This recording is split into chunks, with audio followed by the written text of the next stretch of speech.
My daughters told me I wasn't their real father, so I stopped acting like one. No more breakfasts, no more homework help, nothing. It all started on a normal Tuesday afternoon. I had just finished another long day at work and was looking forward to a quiet evening. The house was eerily still when I walked in. Something felt off. My wife was sitting at the kitchen table, her eyes glued to her phone, and the girls were nowhere to be found. The moment I set my briefcase down, my wife looked up at me, her face tight with something I couldn't quite place. "Where are the girls?" I asked, trying to sound casual. She didn't answer immediately, just looked down at her phone again, her fingers scrolling without purpose. That's when I heard it, the faint sound of voices, muffled, coming from the back of the house. It was strange because the back door was supposed to be locked. I walked toward the sound, thinking nothing of it at first, but as I stepped into the hallway, I caught sight of my daughters through the open door of the living room. They were sitting on the couch, their heads huddled together. I couldn't hear everything, but the words I caught made my stomach churn. "We don't even have to call Dad anymore," one of them said. "He's not our real father. I can't believe Mom married him." The words hit me like a slap. My breath caught in my chest, and I stood frozen. How could they think that? I had raised them from the moment they were born.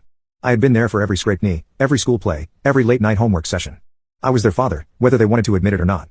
I should have walked in and confronted them then, but something inside me told me to hold back. It was like a wave of confusion and hurt had crashed over me, and I needed a moment to figure out what was going on.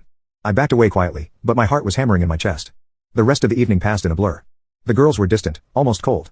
They didn't look me in the eye, didn't ask about my day, didn't even talk to me unless they had to. My wife didn't bring it up either. She just sat there quietly, drinking her wine, not meeting my gaze either. That night, I stayed up long after everyone else had gone to bed. The words echoed in my mind, "Not our real father." How could they think that? What had I missed? I replayed every moment, every interaction with the girls. I had always tried to do my best for them, to be present, to be the father figure they needed after their biological father had disappeared from the picture.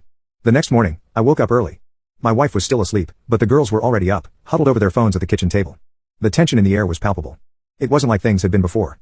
There was a coldness between us now that hadn't been there just days ago. I needed answers, but more than that, I needed to understand why they felt this way. So, I did something I never thought I would do. I asked them, "Do you two think I'm not your father?" They didn't even look up at me. One of them muttered, "You're not. You never really were." I felt like the air had been knocked out of me.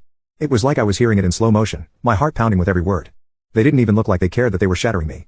I stood there, staring at them, trying to process what had just happened. They weren't upset. They weren't crying. They weren't even angry. They had just casually dismissed everything I had ever done for them. "Well," I said, my voice tight, "if that's how you feel, then I guess I'm not going to act like a dad anymore." They didn't respond, their attention fully absorbed by whatever they were reading on their screens.